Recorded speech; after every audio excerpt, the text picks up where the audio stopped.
Well, the next gentleman I get a chance to bring to the stage is a great friend of mine. When I say friend, we traveled for a lot of weddings. We went to Mexico. We went to Mexico to go to his wedding, but we've been friends for years. I've had a chance to mentor him. His wife is incredible. She's an accomplished attorney. Where'd she go? She's in here somewhere. There she goes. She just had a baby. 4 months ago. Like 4 months ago. Got snapped back. No, but they have a lovely little son. But this young man, I could stand and talk about him for 50 minutes. Because that's how he's impacting people. I remember one of the first days I met him, he was at a business presentation. And I guess I was doing a presentation. He sat there and he took notes. And he had a phone. Back then he had a little sidekick phone. And he would take pictures of what I was saying and take notes. And so we would travel. I would travel the country. I would travel everywhere. And I would talk and I would speak. I'd speak in front of 2 people, 20,000 people. And I did fairly well. This gentleman outspoke me like I was standing still. It was such a blessing and an honor to see someone become so articulate, to see someone become so well with other folks. Like Layla, he was one of the other young folks that I had a chance to mentor and work with. And now he's a dynamo. And I'm glad to say maybe I had a little pinch of influence on that. But please stand to your feet. Put your hands together to soon-to-be bestseller, Mr. Trevor Scott Jr. Let's get moving.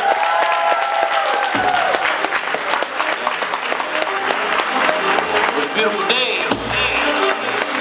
It's gonna be a beautiful night tonight. Break out the champagne. Everybody get a glass. Let's start it off sexy with a say. And all the ladies say. And all the ladies say.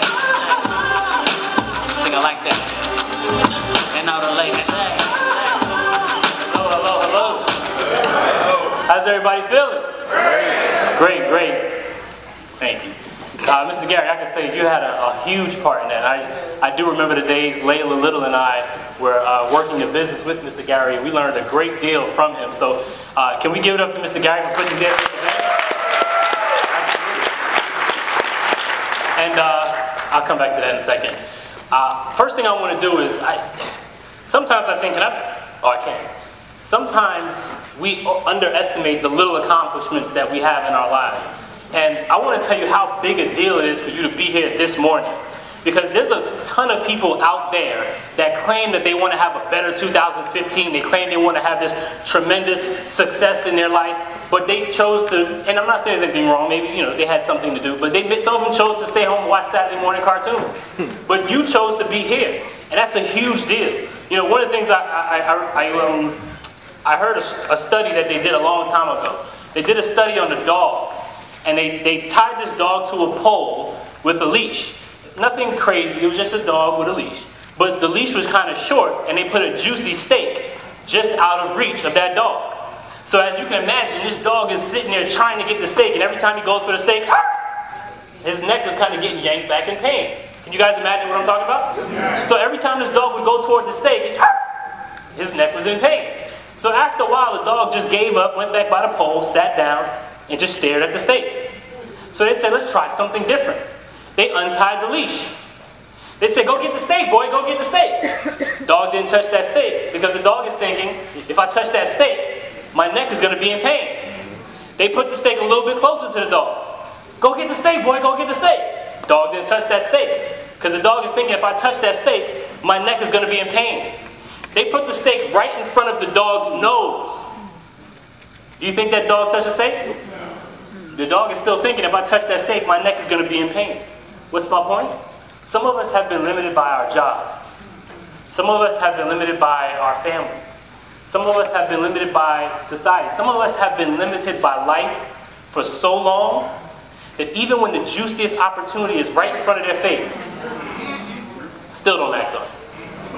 And so, what I really want to say with that study is there's nothing holding you back. It's not your gender, it's not your size, it's not where you're from. There's nothing really holding you back. It's just a matter of how hungry you are. Does that make sense? And so I want you to do me a favor. Just look to the person to your left and to your right, give them a high five and say, I'm hungry.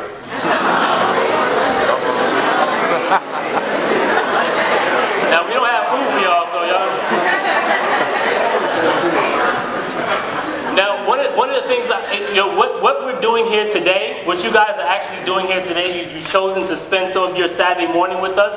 Mr. Gary and a couple of my other mentors had me doing at least once a week for the better half of 10 years.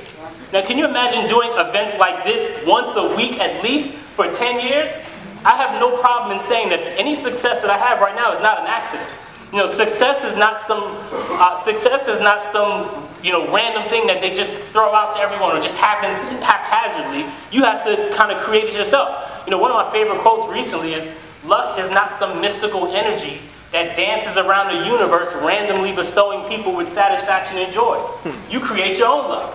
And so that's what you're doing here today. You're taking the opportunity to create your own luck. Now, I get a chance to talk about relationships and goal setting, and I'm going to give you a few principles as we kind of go through this. So, anybody heard this book before, Think and Grow Rich? I know we have a lot of entrepreneurs in the house. Now, one thing I've noticed about this book, and I'll give you a quick backdrop. The reason I got involved into being a coach, a relationship and a life coach regarding relationships specifically, a few years ago I had a failed relationship, publicly failed. One thing about being with the wrong person, there was nothing wrong with that young lady. There was nothing wrong with me. But if you have two people that are not right for each other, even if they're great people, they'll do some hurtful things to each other. And it's not because they're bad people, it's just you're not getting your needs met. And when you're not getting your needs met, you behave in some shocking ways. And so for me, 2 months before we were to be married, I found out she was having an affair with me. 2 months before we were to be married. And I spiraled out of control. I had to figure out, what am I going to do? And I'm going to be honest with you. This is what I said to myself. I'm just being honest. This is a young, 27, 28-year-old. I said, there's just too many fine women out here for me to spend another 5 years with somebody else and for it to crash and burn again. I might as well be single. So I said, you know what, let me study, let me figure out what I need to do and what successful relationships entail so that if I get into another relationship, it's a successful one. And I used all the information. I interviewed maybe 200 plus married, divorced couples. With Mr. Gary, I was already training thousands of people on personal development, so I was already a head start. And I read 200 books, and I kind of put all those things together, and I used it to find my ideal mate, my wife. And people started coming to me and asking me, how did you do it? It got to a point where I couldn't do it for free anymore because I didn't have enough time. But I'm going to give you some of those principles, and I'm going to tell you right now, you can jot down notes, but I promise you, if you can check me out on Facebook, Instagram, and stuff, you can get some of this stuff later. Just kind of pay attention. So when I looked at Think and Grow Rich, this is one of the first things I noticed. He gave the top 30 causes of failure. And right in the middle of the list, number 15, was choosing the wrong mate. It says wrong selection of a mate in marriage. This is the most common cause of failure. Relationships of marriage brings people intimately into contact. Unless this relationship is harmonious, failure is likely to follow. Moreover, it will be a form of failure that is marked by misery, unhappiness, destroying all signs of ambition. Now, some people in this room probably should have been much more successful than you are, but you might have been with the wrong person. Or you might have been the wrong person. So when I saw this, it kind of made me think very intently about who I was and who I was bringing into any relationship that I was going to get into in the future. Now, at that time, I actually had to reach out to Mr. Gary. He recommended a marriage counselor, even though I wasn't married yet. I paid that young lady to help me for over a year. I interned with 2 other marriage counselors, and I got a coach as well. And part of the reason I became a coach, and the reason why I mentioned that I got a coach, one of the things that she asked me, I don't want to get to that yet. One of the things that she asked me is, well, Trevor, what does your logic say? And I'm thinking, well, lady, I'm talking to you about my heartache. I've done some women wrong, but I didn't deserve this. How I feel. You're a counselor. You tell me, let's talk about how I feel. She's like, no, what does your logic say? I'm like, my logic? What are you talking about? And I realized what she meant. And I'm going to tell you this right now. I have the goal of trying to talk to people who are in relationships and those who are single. I'm going to merge the two. Is that all right? Yes. Okay. So one of the things I realized, and I kind of came up with, is a 60-40 principle or axiom. And what I mean by 60-40, I believe that if you're looking, this is for the single people now, if you're looking for someone long-term, it has to be based on more than how you feel. Far too many people make permanent decisions based on temporary emotions. Far too many people make permanent decisions like marriage based on temporary emotion. If we had the time, I'd tell you I'd retweet that. But 60-40. Now, I believe, and this is, when you really, I'll explain. 60-40. I think 60% of your energy should be focused on, does this person make sense for who I am? And it was amazing looking at this goal setting manual, workbook. One of the things on there is, I think we just said about just kind of identifying who you are.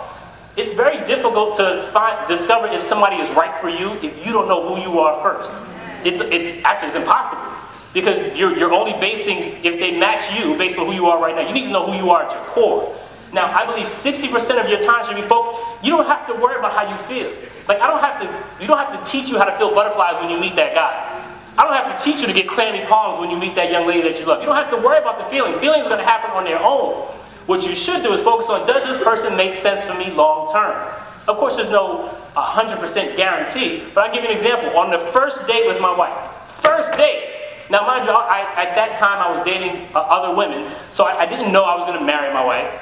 First date, I said to myself, oh man, I'm in trouble. I think she's the one.